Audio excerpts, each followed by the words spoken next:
So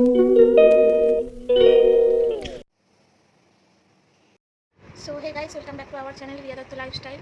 কেমন আছো তোমরা সবাই? অবশ্যই তোমরা ভালো আছো। আবারও চলে এসেছি নতুন একটা ব্লগ দিতে তোমাদের কাছে। চলো দেখতে থাকো। প্রথমে কড়াই জল দিয়ে দেবো।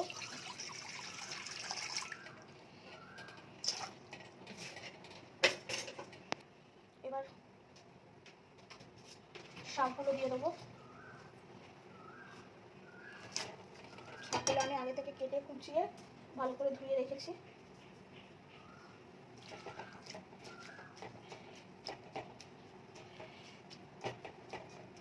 এবার আমি এটা চাপা দিয়ে দেবো।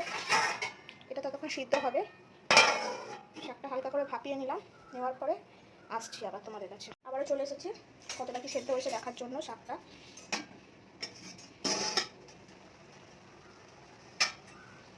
এই যে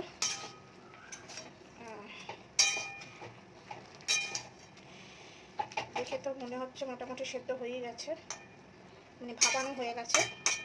সেই পর্যায়ে আমি জলটা ছেঁকে নেবো চুলিতে। তা চলো আগে ছেঁকে নিই, তারপর আবার তোমাদেরকে দেখাচ্ছি।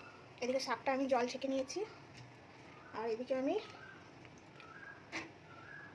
আলু আর বেগুন কেটেছি, আর এদিকে পেঁয়াজও কাটা আছে। এদিকে কড়া আবার ধুয়ে বসিয়ে দিয়েছি গরম করতে। এবার তেল দেবো, তেল দিয়ে দিই, তারপর আবার আসছি। তেল দিয়ে দিয়েছি আর তেল গরমও হয়ে গেছে। যেহেতু কড়া গরম ছিল তাতেই তেলটাও গরম হয়ে গেছে। তো এই তেলের মধ্যে একটা শুকনো লঙ্কা, একটা পাঁচফোড়ন ছড়িয়ে দিলাম। এবার এটা ভাজা হয়ে গেছে, তো এর মধ্যে একটু পেঁয়াজ কুচি দিয়ে দেবো। এবার ততক্ষণ এটা ভাজা হোক।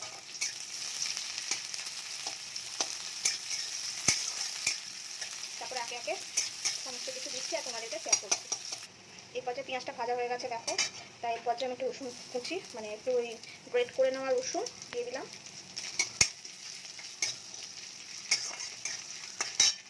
একটু কাঁচা লঙ্কা কুচি অ্যাড করে দিলাম। এবার এর মধ্যে আলু আর বেগুনটা দিয়ে দেবো।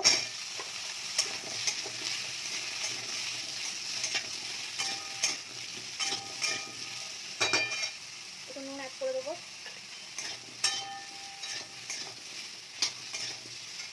একটু হলুদ গুঁড়ো অ্যাড করে দেবো।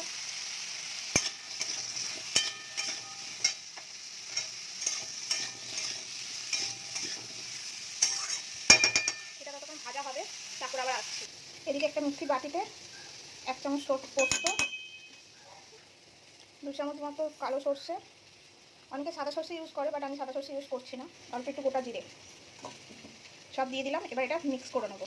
এইদিকে আলু বেগুন দুটোই ভাজা হয়ে গেছে। তো এই পর্যায়ে আমি শাকটা অ্যাড করে দেবো।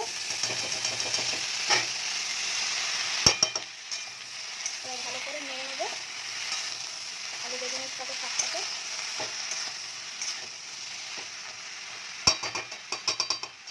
তো এবার ওইদিকে আমার মিক্সিটা বাটা হয়ে গেছে, ততক্ষণ শাকটা ভাজা হোক, তারপর আবার আসছি। এদিকে দেখো এটা অলমোস্ট ভাজা ভাজা হয়ে গেছে। তো এই পর্যায়ে আমি সর্ষে পোস্ত আর জিরে পেস্টটা দিয়ে দেবো।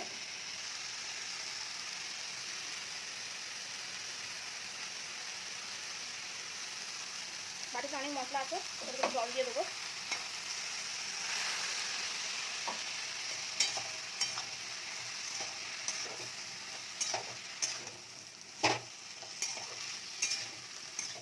ভালো করে মিশিয়ে নিলাম।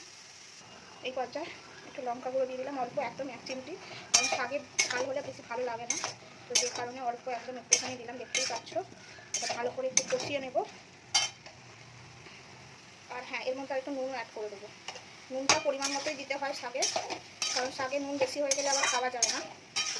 আচ্ছা, এটা একটু ভালো করে কষিয়ে নেওয়ার পরে আবার দেখাচ্ছি তোমার। তো দেখো কষানো হয়ে গেছে।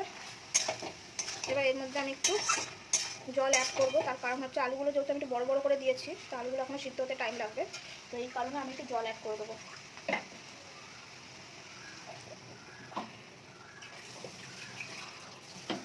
বেশি অ্যাড করবো না জল, কারণ শাক থেকে অলরেডি জল ছাড়বেই, তো সেই জন্য।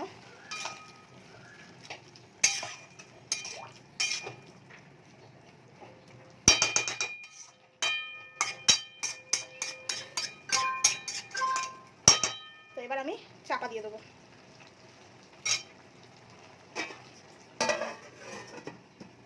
চাপা দিয়ে দিলাম। এবার এটা ততক্ষণ হোক, গ্যাসটা আমি লো টু মিডিয়ামে করে দিচ্ছি। এটা ততক্ষণ হোক, তারপর আবার তোমাদেরকে দেখাচ্ছি। আমি একটা তড়কা প্যান বসিয়ে নিয়েছি। যদি এটাতে তড়কা মানে সেরকম কোনো ফোড়ন দেওয়ার তো আর নেই, কিন্তু আমি একটা জিনিস ভুলে গেছিলাম। তো সেটার জন্যই আমি এটা বসিয়ে নিয়েছি। তা সেটা কি আমি তোমাদেরকে দেখাবো। এর মধ্যে সর্ষের তেল দিচ্ছি, দেখতেই পেলে। এবার তেলটা গরম হোক, তারপর দেখাচ্ছি। এদিকে দেখো তেল আমার অলরেডি গরম হয়ে গেছে। তো এর মধ্যে এবার কী দেবো সেটা তোমরা দেখলেই বুঝতে পেরে যাবে। আমি কি ভুলে গেছি সেটা বুঝতে পারলে, কী দিতে ভুলে মানে কী করতে ভুলে গেছি, সেটার জন্য আমাকে আবার আলাদা করে করতে হচ্ছে, কিছু করার নেই আমার।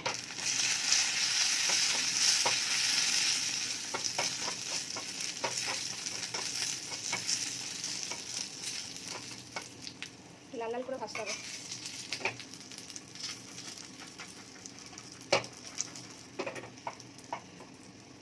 এটা ভাজা হোক, তারপর দেখাচ্ছি। এটা ভাজা হয়ে গেছে, তো আমি এবার গ্যাসটা নিভিয়ে দিলাম। এবার এটা একটা বাটিতে ঢেলে রেখে দেবো, কারণ তেলটা আছে, তেলটা নাহলে পুরোটা টেনে নেবে।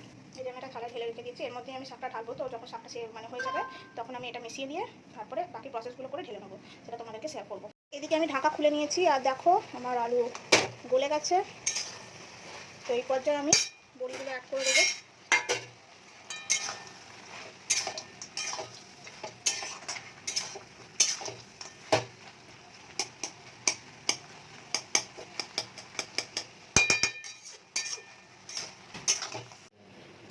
এবার শাকটা আমার হয়ে গেছে, তো এই শেষের দিকে একটু চিনি মিশিয়ে দিচ্ছি, কারণ হালকা মিষ্টি মিষ্টি হলে শাকটা খেতে ভালো লাগে। তা দেখে নাও। এবার আমি অন্য পাত্রে ঢেলে নিয়ে তারপর আমি তোমাদেরকে দেখাচ্ছি। চলো দেখতে থাকো পুরোটা। এই যে আমার শাক চচ্চড়ি রেডি, লাউ শাকের চচ্চড়ি। কেমন হয়েছে ভিডিওটা তোমাদের কেমন লেগেছে অবশ্যই কমেন্ট করে জানিও। আর ভালো লাগলে একটা লাইক, কমেন্ট অ্যান্ড সাবস্ক্রাইব করে দিও। সাবস্ক্রাইবের পাশে বেল নোটিফিকেশনটি অন করে দিও। চলো টাটা, আমি এখানের মধ্যে স্টপ করলাম, দেখা হবে অন্য কোনো ব্লগে।